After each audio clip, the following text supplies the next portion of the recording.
Halo teman-teman, dalam kesempatan kali ini saya akan memaparkan isi dari modul etika pengutipan ya, yang bahannya jika teman-teman merasa kurang puas mendengarkan atau menonton video pembelajaran ini, nanti teman-teman bisa lihat sendiri modulnya, terutama untuk contoh-contoh bagaimana teknik pengutipan dan juga apa-apa saja jenis kutipan dan lain sebagainya ya. Nah, tapi dalam kesempatan kali ini saya akan paparkan secara singkat ya, apa sebenarnya isi dari modul etika pengutipan ini. Baik, kita akan mulai ya. Sebenarnya apa sih yang ada dalam modul ini? Nah, jadi secara garis besar, modul ini membahas tentang plagiarisme karena etika pengutipan ya, jadi di dalamnya juga ada tentang plagiarisme. Nanti apa-apa saja yang dibahas, kita akan uh, membahasnya juga di sini. Kemudian ada tentang pengutipan yang ada isinya tentang etika pengutipan, jenis kutipan, teknik pengutipan ya. Etika pengutipan itu yang paling kita tekankan nanti di sini ya. Nah, kemudian yang terakhir ada pemanfaatan fitur reference. Nanti pemanfaatan fitur reference ini ya akan ada video tutorialnya yang bisa juga teman-teman tonton secara langsung dan langsung praktik ya. Selain teman-teman lihat langkah-langkahnya di dalam modul, teman-teman juga bisa mempraktikannya langsung sambil nonton video tutorialnya. Oke, baik. Jadi secara garis besar isi dari modul ini adalah hal-hal yang seperti di layar. Nah, kita akan mulai ya dengan mengenal plagiarisme. Apa itu plagiarisme? Ya. Oke. Nah, ini dia kalau berdasarkan modulnya ya. Jadi sebenarnya tindakan plagiarisme itu tidak hanya sebatas pada penggunaan bagian karya tulis milik orang lain yang digunakan tanpa mencantumkan sumber secara lengkap. Jadi tidak hanya karya tulis sebenarnya, tapi karya-karya yang lain juga bisa. Ya, misalnya apa? Misal seperti dialog dalam cuplikan film. Nah, itu juga harus kita cantumkan sumbernya karena film itu sudah dikomersilkan dan tentu memiliki hak cipta. Itu kan karya milik orang lain ya, teman-teman. Jadi otomatis itu juga harus kita cantumkan sumbernya. Jadi jangan mengira bahwa yang termasuk tindakan plagiarisme itu adalah saat kita menyalin kemudian menggunakan kembali kalimat atau paragraf orang lain dari buku atau karya tulis milik orang lain tanpa mencantumkan sumber, hanya itu plagiarisme. Tidak, tapi lebih jauh dari itu, setiap karya milik orang lain, apapun bentuknya yang kita gunakan tanpa mencantumkan sumbernya, itu termasuk dalam tindakan plagiarisme ini. Ya, jadi karya apapun itu, misalnya gambar. Oke, kita mau membuat tampilan presentasi, kemudian kita mencari gambarnya dari internet. Nah, gambar yang teman-teman ambil dari internet atau misalnya dari sosial media punya orang lain, ya, itu harus teman-teman cantumkan sumbernya. Kenapa? Karena gambar itu adalah milik orang lain. Ya, jadi tidak hanya karya tulis saja, tapi bisa gambar, bisa juga tadi cuplikan dialog dalam film. Nah, lalu bisa juga misalnya bentuk-bentuk yang lainnya. Pokoknya karya milik orang lain. Ya, atau ini seperti ini lagu atau wawancara juga ya. Baik, itu adalah plagiarisme. Saya yakin teman-teman juga sudah tahu ya apa itu plagiarisme, tapi kita kembali berkenalan dan saya kembali menekankan bahwa tidak hanya karya yang berupa tulisan saja ya, tapi bisa karya-karya yang lain. Oke, baik. Nah, ini dia bentuk-bentuk plagiarisme. Ada banyak sebenarnya ya, teman-teman ya. Tapi nanti boleh teman-teman baca secara lengkap apa sih dan seperti apa sih bentuk-bentuk plagiarisme itu ya. Tapi barangkali saya perkenalkan beberapa dari sini ya. Yang pertama adalah salin tempel atau copy paste. Ini yang paling sering digunakan dan paling mudah terlacak oleh aplikasi aplikasi yang apa ya aplikasi untuk pengecekan plagiarisme. Ya, saling tempel seperti apa sih copy paste? Jadi, misalnya nih teman-teman dapat tugas dari dosen tentang jenis-jenis karya sastra lama. Nah, teman-teman diminta membuat makalah ya. Nah, kemudian teman-teman buka Google, terus teman-teman ketik itu jenis-jenis karya sastra lama. Lalu akan muncul beberapa tampilan ya dari tulisan orang yang juga membahas tentang itu. Lalu teman-teman klik salah satu blog milik orang lain dengan pembahasan yang sama, lalu teman-teman copy atau teman-teman salin semuanya, teman-teman blok dari awal sampai bawah sampai habis, kemudian teman-teman tempel dalam Microsoft Word yang nanti akan jadi karya tulis atau makalah dari teman-teman. Teman-teman salin, teman-teman tempel, kemudian teman-teman tinggal ganti namanya. Nah, itu adalah salah satu bentuk tindakan plagiarisme ya, teman-teman. Kenapa? Karena tidak teman-teman cantumkan. Ya, tidak teman-teman cantumkan sumbernya. Harusnya teman-teman cantumkan, ya. Oke, baik. Yang kedua ada terjemahan. Terjemahan yang seperti apa yang termasuk dalam bentuk plagiarisme? Nah, jadi misalnya teman-teman apa ya, mengambil kutipan satu atau dua kalimat misalnya dari buku berbahasa asing ya, kemudian karya tulis yang teman-teman buat kan karya tulis berbahasa Indonesia ya. Kemudian satu atau kalimat berbahasa asing itu teman-teman terjemahkan dengan aplikasi penerjemah ya. Teman-teman tahulah apa saja aplikasi penerjemah. Kemudian terjemahannya yang sudah dalam versi bahasa Indonesia ini teman-teman copy atau salin, kemudian teman-teman tempelkan ke dalam karya tulis yang teman-teman buat tanpa teman-teman cantumkan sumbernya. Karena teman-teman merasa ini kan saya yang menerjemahkan, kalimat aslinya kan bukan ini tapi bahasa asing. Lalu akhirnya tidak teman-teman cantumkan sumbernya. Nah, itu keliru. Keliru. Walaupun yang teman-teman tampilkan di dalam karya tulis ilmiah teman-teman itu adalah versi bahasa Indonesianya ya. Tapi versi aslinya adalah buku berbahasa Inggris milik orang lain. Maka juga harus dicantumkan ya sumbernya. Hati-hati ya. Lalu ada plagiat terselubung. Seperti apa ini plagiat terselubung yang ketiga? Ya, jadi ada seorang plagiator ya misalnya yang mencoba menggelabui pembacanya dengan cara menggonta-ganti misalnya satu kata atau satu frase atau beberapa frase ya dengan kata atau frase yang hampir serupa maknanya. Apa tujuannya? Supaya si pembaca nih nggak ngeh ya, tidak ngeh atau tidak sadar bahwa itu adalah kutipan milik orang lain dari karya milik orang lain. Kenapa? Karena sudah ada yang diubah. Misalnya tadi misalnya saya mengutip tentang pengertian metodologi. Metodologi menurut A, metodologi adalah bla bla bla bla. Lalu kata adalah itu teman-teman ganti dengan misalnya merupakan, ialah, yaitu. Nah, dengan tujuan supaya pembaca merasa ini berbeda nih dengan sumber aslinya. Ini sepertinya bukan kutipan karena di buku asli kan tidak pakai merupakan, tidak pakai ialah, tidak pakai yaitu, tapi pakai adalah. Nah, padahal itu adalah teman-teman salin dari karya orang lain ya, tapi tujuannya untuk menggelabui pembaca ya supaya pembaca itu tidak sadar bahwa itu kutipan.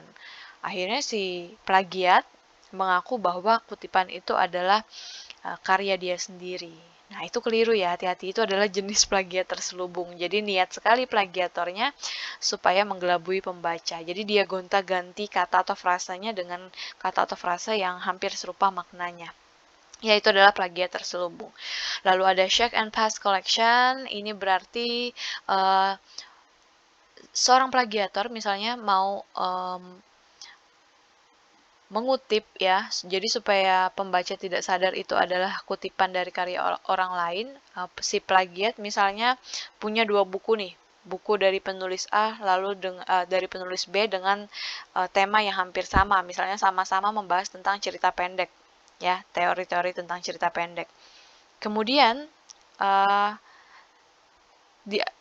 dari buku A, si plagiat mengambil beberapa kata, kemudian dicampurkan beberapa kata lainnya, dia sambung dari kata dalam satu kalimat, dia sambung antara buku A dan buku B, itu dia comot, ambil-ambil, lalu dia pasangkan seperti itu, shake and paste, ya, jadi dia campur adukan dari beberapa sumber supaya orang tidak sadar bahwa ini adalah karya orang lain aslinya, bukan karya dia.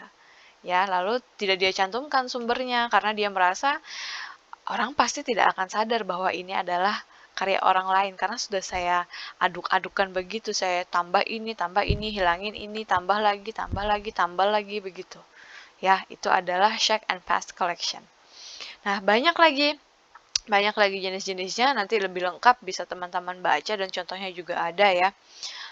Oke, seperti apa. Nah, yang ke-10 ya. Ke-10 saya tulis other dimensions ya. Kenapa ditulis begini? Karena sebenarnya masih banyak lagi ya cara-cara seorang plagiator untuk melakukan tindakan plagiat, terutama dengan kecanggihan teknologi saat ini tuh banyak sekali caranya. Jadi other jadi cara-cara lain yang apa ya, belum juga bisa barangkali sekarang tidak ketahuan, tapi suatu saat ya akan ketahuan, oh ternyata ada cara lain di antara di antara cara 1 sampai 9 ini, ternyata ada lagi tuh cara yang lain.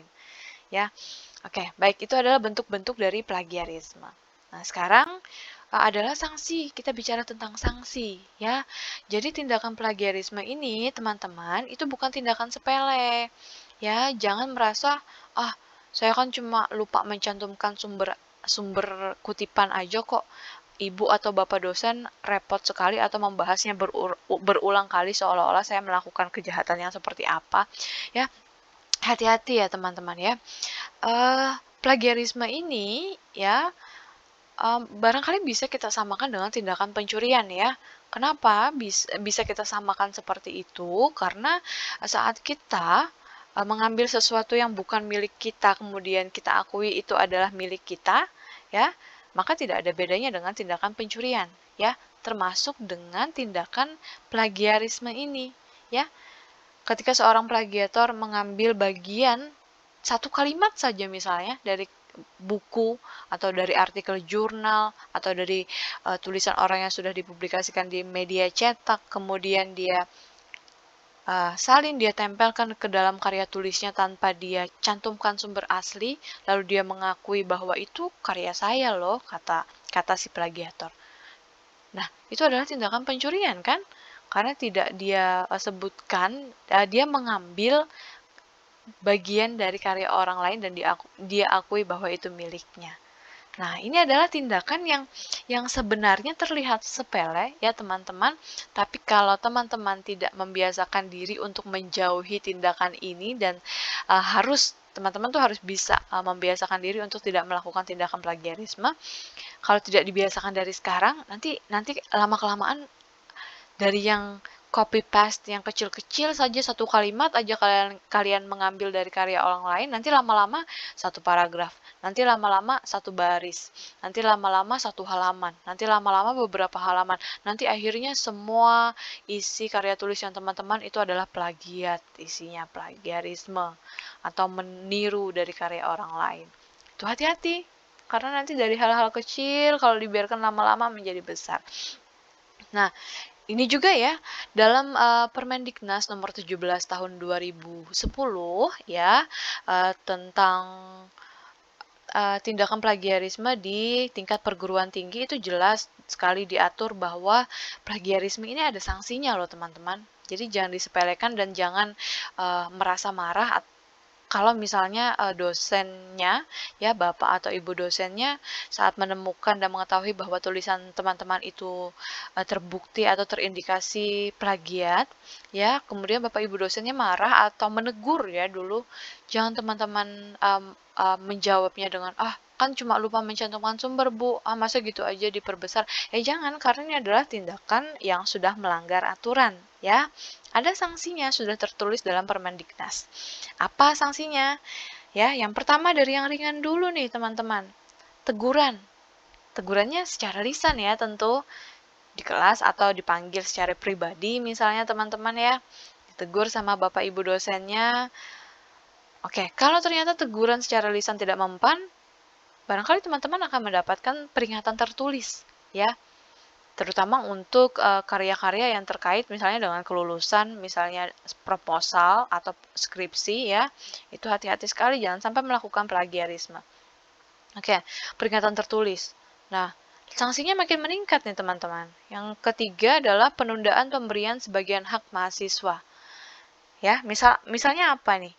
Misalnya teman-teman sudah punya proposal skripsi ya, sudah teman-teman daftarkan di tim atau panitia seminar proposalnya, tapi kok ditunggu-tunggu ya, jadwal seminar proposalnya tidak keluar-keluar ya. Nah, teman-teman harus cross check lagi, jangan-jangan ada permasalahan. Nah, ternyata ya, mahasiswa yang jadwal seminar proposalnya ini tidak muncul-muncul atau tidak diumumkan oleh program studi yang bersangkutan, ya ternyata proposal skripsi yang dia setorkan misalnya setelah dicek lagi oleh pembimbing, ternyata terindikasi plagiat. Nah, jadi dosen atau panitia atau program studi, fakultas, dan perguruan tinggi itu punya hak ya untuk menunda memberikan sebagian hak mahasiswa yang melakukan tindakan plagiarisme. Ya, contohnya misalnya tadi akhirnya jadwal seminarnya tidak keluar-keluar tuh. Karena apa? Harus perbaiki dulu proposalnya supaya tidak lagi terindikasi plagiat. Kalau tidak diperbaiki juga ya tidak akan seminar-seminar nanti ya. Nah, itu adalah penundaan ya, penundaan bukan pembatalan loh ya, hanya ditunda. Oke. Nah, kalau juga tidak mempan misalnya, pembatalan ya sanksi berikutnya adalah pembatalan nilai satu atau beberapa mata kuliah yang diperoleh. Ya, jadi misalnya saat tugas akhir, barangkali mata kuliah misalnya ya penulisan karya ilmiah, lalu saat ujian akhir semester, dosen meminta kalian untuk membuat satu proposal sederhana berdasarkan hasil riset sederhana kalian ya. Nah, lalu kalian sudah mengumpulkan tugasnya, nilai sudah keluar ya. Nah, ternyata si dosen baru menyadari atau misalnya ada teman yang melaporkan bahwa si A, misalnya si mahasiswa A yang nilainya sudah keluar dengan nilai yang tinggi misalnya ya, itu terbukti karya yang dia kumpulkan atau tugas yang dia kumpulkan ini terindikasi plagiat dari karya orang lain. Nah, dosen berhak ya membatalkan nilai mahasiswa tersebut. Ya. Oke. Nah, berikutnya yang lebih parah lagi apa nih, teman-teman?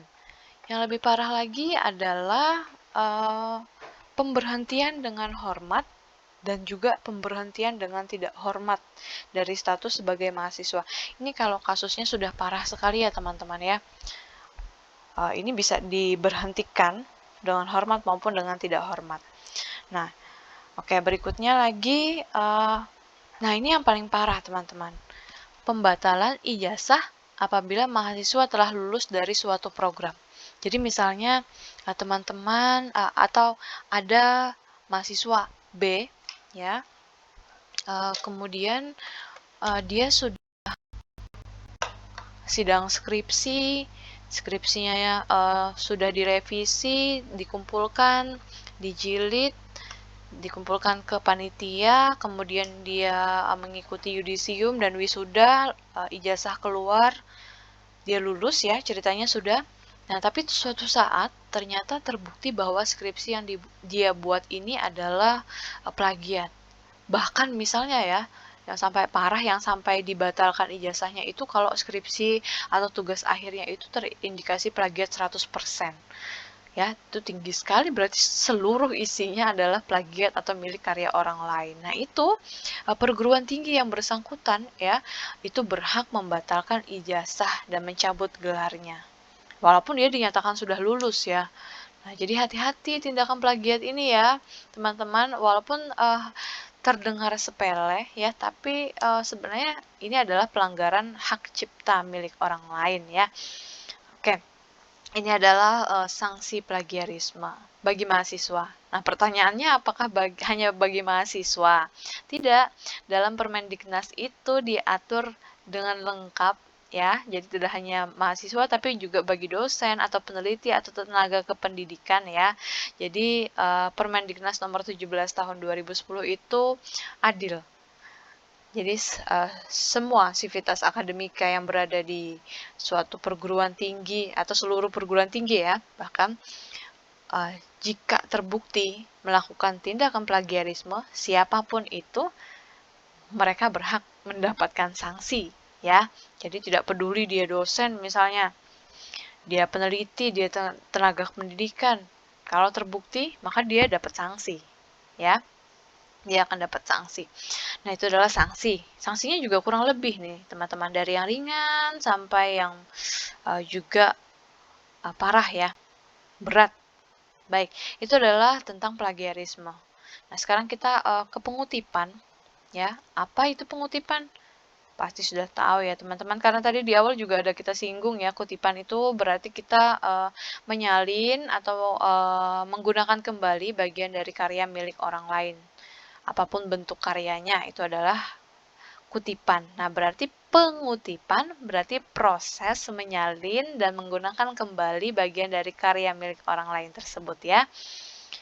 Nah, ini dia yang poin penting yang akan kita bahas adalah tentang etika dalam pengutipan.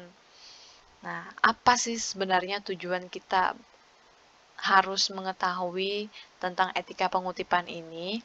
Ya, tujuannya adalah sebagai seorang penulis ya, tentu kita dituntut untuk memiliki sikap jujur, bertanggung jawab, dan juga dapat menghargai karya milik orang lain. Ya, jujurnya apa? Jujurnya kita harus jujur bahwa karya yang kita tulis ini misalnya adalah karya asli milik kita. Asli dari ide kita misalnya ya. Kemudian kalau di dalamnya kita menggunakan kutipan atau kita menggunakan kembali bagian dari karya orang lain, maka karena kita harus jujur, cantumkan sumbernya secara lengkap. Itu adalah sikap jujur ya. Nah, kemudian juga terkait dengan sikap bertanggung jawab. Jadi kalau mengambil atau menggunakan kembali bagian dari karya milik orang lain, ya harus bertanggung jawab. Caranya dengan apa? Cantumkan sumbernya. Ya, saya rasa teman-teman juga tidak akan senang jika suatu saat teman-teman punya suatu karya, misalnya ya teman-teman menulis buku, kemudian buku itu dipublikasikan kemana-mana, sudah terkenal ya buku punya teman-teman. Lalu suatu saat teman-teman mengetahui bahwa satu kalimat atau dua kalimat dari buku yang teman-teman tulis ini, ya ternyata bagian-bagiannya digunakan oleh orang lain dan diakui oleh orang lain seenaknya. Padahal itu adalah kalimat yang teman-teman buat di dalam buku yang teman tulis sendiri. Saya rasa teman-teman juga tidak akan senang ya, pasti akan merasa marah, kesal. Nah, seperti itu juga yang dirasakan oleh penulis-penulis atau pemilik karya yang jika kita gunakan karyanya tanpa mencantumkan sumbernya secara lengkap. Begitu juga yang mereka rasakan ya. Jadi, itulah pentingnya kita belajar tentang etika pengutipan ya. Kita harus jujur, bertanggung jawab dan saling menghargai, bersikap menghargai atas hak cipta karya orang lain. Karya kita sendiri juga harus dihargai loh ya.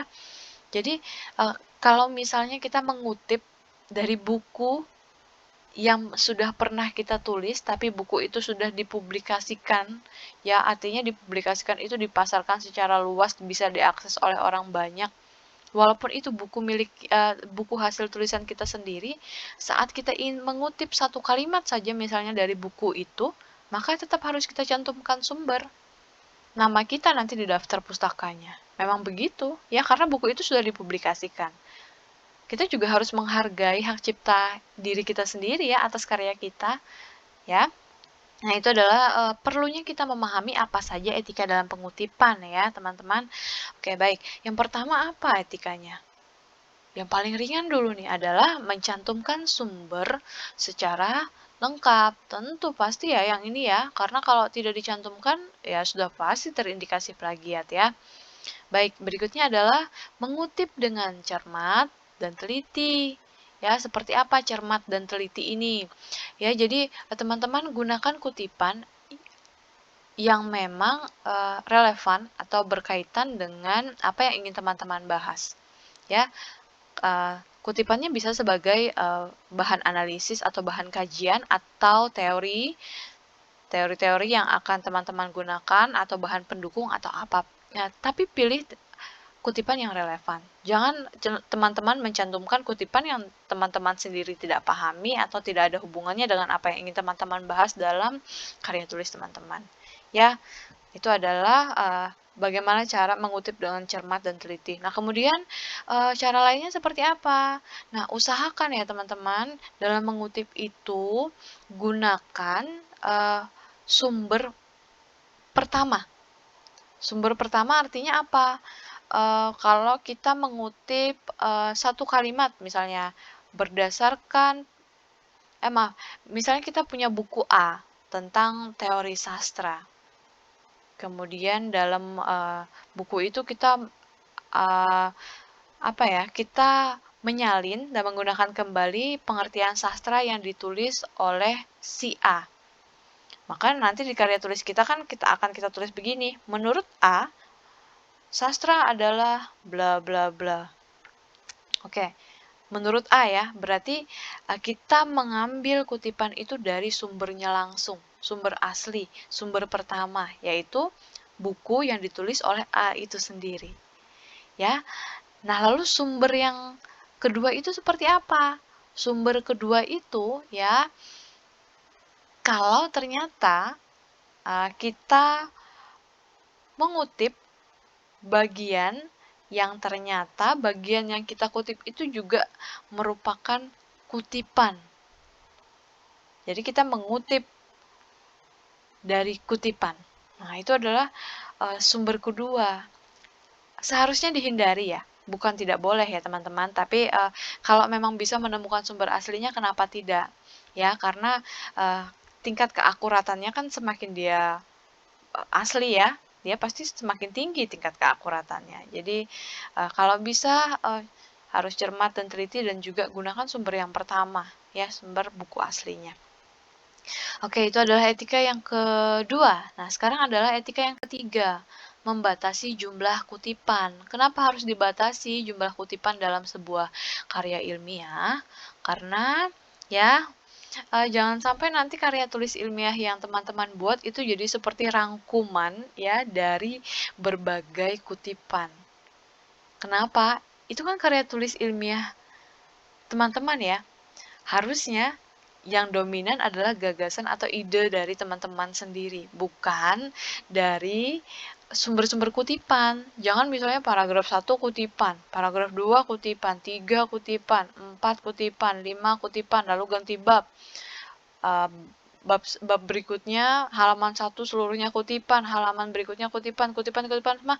Lalu mana karya teman-temannya? Ya, jadi jangan sampai seperti itu. Gunakan kutipan seperlunya. Ya, gunakan kutipan seperlunya. Artinya kalau memang harus mengutip untuk mendukung teori misalnya atau untuk sebagai bahan kajian ya silakan. Silakan atau sebagai pendukung data misalnya ya dari hasil survei atau dari grafik atau apa ya silakan gunakan. Tapi kalau tidak perlu ya jangan sampai karya tulis ilmiah itu seperti rangkuman dari berbagai sumber. Ya karena isinya adalah kutipan semua. Dari halaman 1 sampai halaman penutup tuh kutipan semua. Ya. Nah, itu jangan sampai seperti itu. Nah, lalu adalah yang terakhir etika pengutipannya memahami gaya pengutipan. Gaya atau style pengutipan itu berbeda-beda ya teman-teman ya. Ada APA, ada MLA, ada juga Harvard, itu beda-beda. teman-teman sebelum menulis itu harus tahu gaya pengutipan atau style mana yang digunakan oleh perguruan tinggi, atau misalnya teman-teman mau kirim artikel ke suatu jurnal ilmiah, teman-teman harus tahu dulu jurnal ilmiah ini pakai teknik yang mana ya, atau style apa ya, itu harus tahu, karena beda gaya atau beda style itu beda juga nanti cara penulisan sumber kutipannya. Itu harus teman-teman kuasai ya, teknik dasar sebenarnya, tapi ini fatal kalau teman-teman asal-asalan dan tidak mau tahu mau di perguruan tinggi atau di kampus saya pakai style atau gaya yang mana, saya nggak peduli, pokoknya saya nulis begitu. Jangan sampai seperti itu ya teman-teman ya. Jadi harus diperhatikan. Nah itu dia etika pengutipan ya, ada 4, jadi harus benar-benar dipahami ya, dan diingat dan juga dilakukan. Nah kemudian kita berkenalan dengan jenis kutipan. Ada kutipan langsung dan juga kutipan tidak langsung. Kalau kutipan langsung biasanya akan sangat mudah terdeteksi oleh aplikasi pendeteksi plagiarisme ya, karena kutipan langsung berarti dia mengutip secara utuh atau asli dari bagian karya milik orang lain. Artinya misalnya teman-teman mengutip satu kalimat, maka kalimat itu harus sama persis dengan sumber aslinya ya, tidak bisa teman-teman ubah kecuali nanti ada di bagian sini nih kutipan yang sebagian teksnya dihilangkan ya. Tapi hanya sebagian aja, tapi kata-kata lain atau kalimat-kalimat lain yang teman-teman kutip itu sama persis. Ya, itu adalah kutipan langsung. Kutipan langsung. Nah, kutipan langsung sendiri itu dibagi lagi jadi beberapa, teman-teman. Ada kutipan langsung pendek dan juga kutipan langsung panjang. Ini juga perlu teman-teman pahami nih, karena beda kutipan langsung pendek dan panjang ini juga akan mempengaruhi cara penulisan kutipannya. Seperti apa ya? Kita bahas. Kutipan langsung pendek ya teman-teman, ini kutipan yang berisi 40 kata atau kurang ya.